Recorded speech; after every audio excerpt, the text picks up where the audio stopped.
Bonjour à toutes et tous. Vous l'aurez remarqué, la canicule a eu raison de quelques collègues parlementaires. J'imagine que du côté des journalistes, c'est la même chose. En tout cas, au nom du groupe socialiste ce matin, je vais intervenir sur deux sujets. D'abord la motion de censure et ensuite quelques remarques concernant le projet de loi audiovisuel public.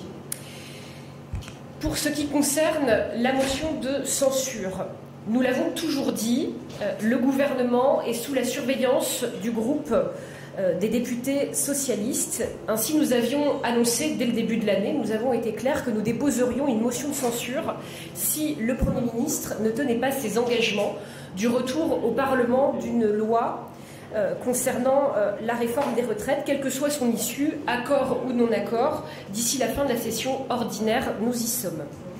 En cohérence, les députés socialistes et apparentés avaient gardé un droit de tirage pour déposer une motion de censure d'ici la fin du conclave. Ainsi, nous avons constaté que le Premier ministre n'avait pas tenu son engagement, puisque nous sommes face à l'échec de ce conclave des retraites, et nous avons déposé, pas plus tard que jeudi dernier, une motion de censure qui a été signée par les 66 députés du groupe socialiste et apparentés.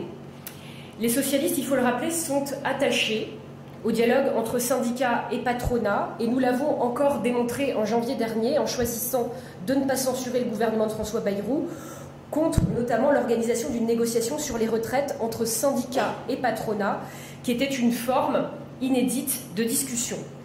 Nous regrettons évidemment au plus haut point l'échec de ce conclave, cet échec qui en premier lieu est le résultat de l'intransigeance des organisations patronales, en particulier le MEDEF, qui n'ont pas fait preuve du même sens de compromis que les organisations syndicales. Cet échec, c'est aussi c'est celui de la méthode du Premier ministre, dont les déclarations intempestives et répétées sont venues successivement polluer les travaux du conclave et contredire sa propre parole. Notamment, nous avions eu l'occasion de l'interpeller au travers de nombreuses questions au gouvernement pour savoir où il en était. Et c'est vrai que ces réponses n'ont pas aidé à la bonne tenue des débats lors de ce conclave. Sa conférence de presse de jeudi dernier a été une nouvelle tentative d'enfumage pour tenter de gagner du temps. Il a listé un certain nombre d'avancées qui faisaient consensus parmi les partenaires sociaux, mais il a oublié de préciser l'étendue des désaccords sur les deux points principaux de la négociation, à savoir la question du financement et la question de la pénibilité. Le Premier ministre ayant confié un droit de veto au patronat, il ne peut pas y avoir d'accord global et équilibré entre les partenaires sociaux. Et prétendre le contraire, c'est une nouvelle marque de mépris pour les syndicats. D'ailleurs, dans un communiqué de presse commun, les syndicats ont logiquement annoncé qu'ils ne participaient pas à cette nouvelle manœuvre et rappelé leur opposition totale à la retraite à 64 ans que le Premier ministre a mis en doute jeudi. Par ailleurs, et nous tenons à le rappeler ici, puisque nous sommes dans le contexte de la motion de censure, au-delà de son engagement, du renoncement à son engagement de donner le dernier mot au Parlement sur la retraite à 64 ans, le Premier ministre a aussi renoncé à beaucoup d'engagements pris dans le cadre de l'examen du budget pour 2025. Sur les 22 promesses qui étaient contenues dans le courrier adressé aux socialistes en date du 16 janvier, la moitié des promesses n'ont pas ou pas totalement été tenues. 3 promesses n'ont clairement pas été tenues. Il y a d'abord celle du retour au Parlement au cas de non-accord sur la réforme des retraites. La seconde, c'est l'abandon de la hausse de la taxe sur la consommation finale d'électricité, la TICPE.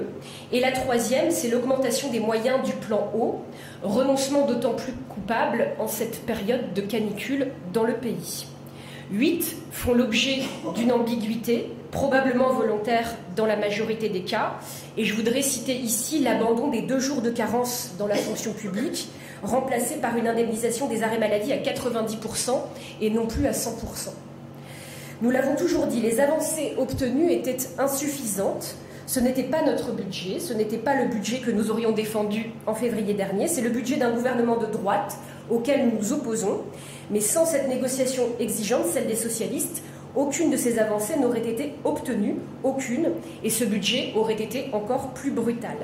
Alors, 5 mois après l'adoption du budget pour 2025 et à quelques jours de la présentation du budget pour 2026, il est de la responsabilité des représentants de la nation de faire le bilan de François Bayrou. Cela sera l'enjeu du vote de cet après-midi. La députée Estelle Mercier prendra la parole au nom des députés socialistes pour porter cette motion de censure. Et nous censurerons ce Premier ministre sans parole et sans cap. Je poursuis cette conférence de presse en vous disant un mot sur le projet de loi audiovisuel public. Nous avons, hier soir, rejeté le projet de réforme de l'audiovisuel public porté par Rachida Dati. C'est une première bataille gagnée. Elle a été permise grâce à la mobilisation de la gauche d'un côté et la sous-mobilisation remarquée du socle commun de l'autre, qui ne semble pas vouloir non plus de cette réforme. En somme, c'est un véritable camouflet pour Madame la ministre Rachida Dati. Il faut rajouter que le Premier ministre et sa ministre de la Culture doivent en tirer les conséquences et retirer ce projet de loi de l'ordre du jour du Parlement. En effet, cette réforme est mauvaise car elle risque de mettre à mal l'indépendance du service public et il est légitime d'encourager les différentes entités de l'audiovisuel public à travailler ensemble. Elles le font d'ailleurs déjà, mais une fusion organique entre France Télévisions et Radio France nous ramènerait au temps de la gargantuesque ORTF. Nous considérons que le pluralisme, l'autonomie, la diversité actuelle de l'audiovisuel public sont sérieux. Ils garantissent l'information fiable, vérifiée et intègre. Et la multiplicité des structures, la pluralité des antennes protègent notre indépendance. Par ailleurs, alors que l'arrivée au pouvoir d'une majorité illibérale menace notre démocratie, la création d'une holding, première étape vers la fusion, est une porte ouverte à une ingérence politique grandissante sur les programmes et sur l'information. Par ailleurs, cette réforme, elle est synonyme de réduction budgétaire. Alors que le financement de l'audiovisuel public est déjà incertain, la création de la holding va réclamer des moyens supplémentaires pour la réorganisation administrative. Et donc cela ne conduit pas à alléger les coûts, mais bien au contraire, les alourdir. Ce dont a besoin l'audiovisuel public, avec ambition, ce sont des moyens supplémentaires pour l'information, pour les programmes. Et pour rappel, l'audiovisuel public français est déjà 2 fois moins financé que d'autres programmes audiovisuels en Europe, comme celui de l'audiovisuel public allemand et celui du Royaume-Uni. Nous continuerons ainsi notre combat contre cette réforme dans les prochaines semaines et en lien avec nos collègues sénateurs socialistes. Je vous remercie. Est-ce que vous avez des questions ? Oui, c'est bien cette pour l'AFP. Est-ce que vous pouvez dire un mot du texte sur les centres de rétention qui doit commencer à être examiné ce soir ? Est-ce que vous en avez parlé en réunion de groupe ? Est-ce que vous avez une position de groupe dessus ? Alors sur les centres de rétention, je ne peux pas vous répondre ici, mais on peut vous trouver des députés du groupe pour vous répondre sans souci. On vous mettra en lien. Est-ce qu'il y a d'autres questions ? Peut-être une question sur Mayotte, parce que le vote solennel est tout à l'heure. Qu'est-ce que vous pensez du texte qui va être soumis au vote des parlementaires tout à l'heure ? Écoutez, sur le vote pour Mayotte, les députés socialistes s'abstiendront. Voilà. Mais écoutez, sur cette abstention, je pense qu'on va pouvoir vous mettre en lien avec Philippe Neyet qui vous répondra plus en détail. Mais il y a un certain nombre d'urgences aujourd'hui qui ne sont pas traitées dans le bon sens, donc ce qui suppose des désaccords profonds entre le gouvernement et le groupe socialiste sur la méthode employée pour répondre aux urgences à Mayotte.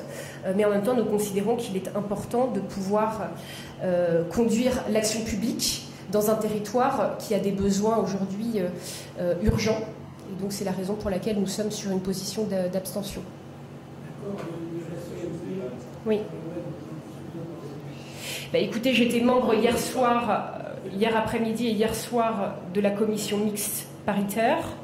On peut le dire, c'est dans le cas présent une CMP qui a conduit à un accord des droites qui était majoritaire au sein de la CMP. Mais en tout cas, pour ce qui est des socialistes, nous dénonçons aujourd'hui un passage en force d'un projet de loi qui n'a pas pu être examiné dans de bonnes conditions à l'Assemblée nationale, puisque ce texte, pour le rappeler, n'est pas passé en séance publique, du fait de la motion rejet des propres artisans du texte, qui était une situation plutôt inédite. Sur le fond, nous regrettons profondément qu'à travers ce texte, nous opposions dans notre pays défense du monde agricole opposés à la défense de l'environnement. Et nous sommes, au sein du groupe socialiste, les défenseurs d'un équilibre entre ces besoins grandissants autour des transitions environnementales et des besoins inévitables pour accompagner le monde agricole dans ces transitions, à savoir en premier lieu sur le renouvellement des générations, mais aussi la lutte contre les concurrences déloyales et le maintien évidemment essentiel du travail pour notre souveraineté alimentaire dans le pays. Donc c'est la raison pour laquelle les socialistes ont été opposés à la loi Duplon en commission mixte paritaire. Il y a eu quelques avancées rassurantes, notamment la préservation de l'indépendance de l'ANSES, de la garantie de ses prérogatives, une avancée aussi intéressante pour préserver les zones humides dans le débat sur le partage de l'eau. Mais vous voyez bien que toutes ces petites avancées sont bien insuffisantes par rapport à tous les aspects, les autres dimensions de ce texte qui ont fortement compromis aujourd'hui la bataille pour la défense des transitions environnementales dans le monde agricole. Bien, je pense que nous avons fait le tour. Merci à vous.